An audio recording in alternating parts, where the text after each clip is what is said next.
Por lo tanto, las principales conclusiones de los análisis que creemos que son importantes, que no voy a entrar una por una porque si no esto no acabaría nunca, tienen que ver fundamentalmente con estas ideas fuertes. Primero, entender que Bolivia se encuentra en un complejo proceso de transición política y social, que se expresa fundamentalmente en una politización de espacios y actores públicos y de la sociedad civil.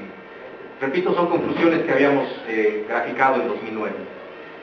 Que hay una regionalización de la política, es decir, que la política ya no se entiende desde lo nacional y la construcción del acuerdo político en lo nacional, sino que hay una regionalización, una territorialización en lo departamental, en lo municipal, y por lo tanto una atomización también, ¿no?, de lo que es la conformación y estructuración del sistema político. Que hay una polarización política de los actores y que esta se refleja naturalmente a nivel regional, pero también en lo temático, es decir, no es una polarización que surge desde el territorio hacia arriba, sino que son los temas los que también polarizan. Y esto les puede causar a algunos actores hasta cierta esquizofrenia, ¿no? Tengo agenda territorial, pero luego tengo una agenda temática, y no necesariamente la misma posición y los mismos aliados en lo territorial y en lo temático. Una etnificación de la política y de los asuntos públicos, ¿no? ¿Qué es y qué no es cultural? ¿Qué es y qué no es étnico?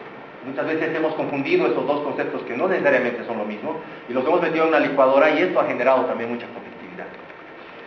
La judicialización de la política y la politización de la justicia, ¿no? Esto que parece más bien el eslogan medianamente confuso, en 2009 lo veíamos como las tendencias a que los actores en general ya toman o echan mano al tema de la justicia para poder hacer la parte de sus instrumentos de la contienda político-social.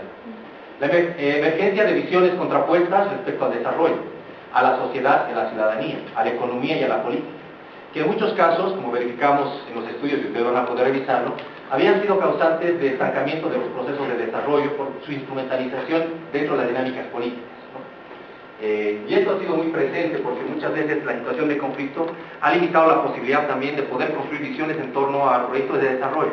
Lo que ha construido, por ejemplo, en Potosí o en Santa Cruz, algunos proyectos de la cooperación, ahora, un tiempo después, que ha sido una demostración clara de que en torno a la agenda de desarrollo sí se puede lograr construir algunos acuerdos, y que tal vez nos está llevando a reflexionar sobre el hecho de que lo económico hoy en día es aquello que nos va a permitir construir tal vez un acuerdo sobre un gran plan nacional. Bueno, pero eso será análisis de otro escenario.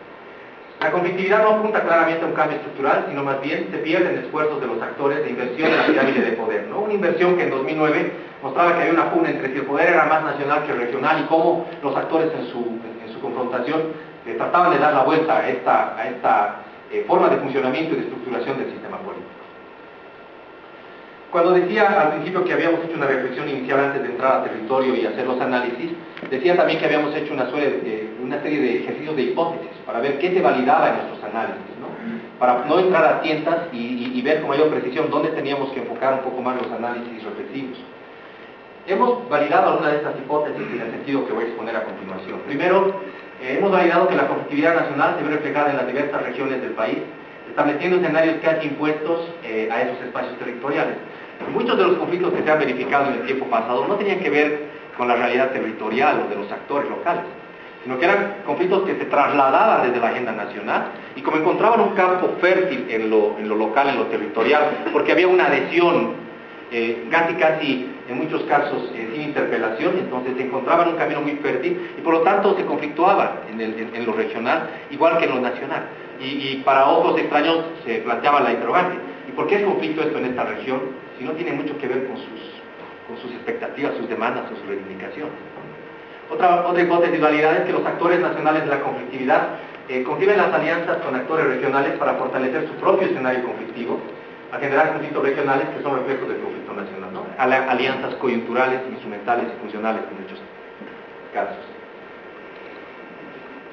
También habíamos validado que los actores percibidos como polarizados no son actores homogéneos en sí, y que naturalmente sus contradicciones internas suponen asociaciones coyunturales.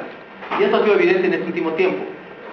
Sale esto que era como conflicto percibido o vivido, y que los unía y que les jugaba como una suerte de amalgama, y salen las propias contradicciones, y los vuelve a enfrentar, ¿no? Y esas alianzas resultan ser más bien coyunturales, funcionales y un poco tácticas, y no necesariamente estratégicas en el sentido de reposicionar las reivindicaciones. La polarización se desarrolla y está promovida en torno a adscripciones ideológicas y a factores identitarios.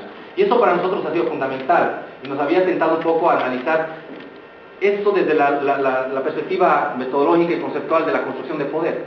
porque quienes trabajamos en tema de poder y conflicto, por ejemplo, sabemos que identidad e ideología son elementos fundamentales para construir poder, o elementos fundamentales de fuente y bases de poder. Y nos planteaba también el hecho fundamental de hasta dónde se estaba construyendo esto realmente, cuán sólido era, para entender cuán estructurales podrían ser los conflictos que se estaban dando en todo este tipo de construcción. La conflictividad regional repercute en la nacional, complejizando las agendas políticas con temáticas sectoriales de reivindicación histórica, con un alto sentido de oportunismo y para el posicionamiento o reposicionamiento de liderazgos en decadencia o emergencia. Todo este párrafo tan complejo lo único que quiere decir es que había líderes que parecía que habían salido del escenario político, pero que a la luz de toda esta situación de conflictividad se reinventaban, reaparecían, reconducían el proceso. Y eso es complejo, porque si han tenido un desgaste anterior y vuelven a ser figuras de procesos, hacen que los procesos per se en muchos casos no sean ya creíbles o se deslegitimen. Y eso también genera conflictividad porque le genera cierta temporalidad a la construcción de estos procesos de reivindicación en muchos casos.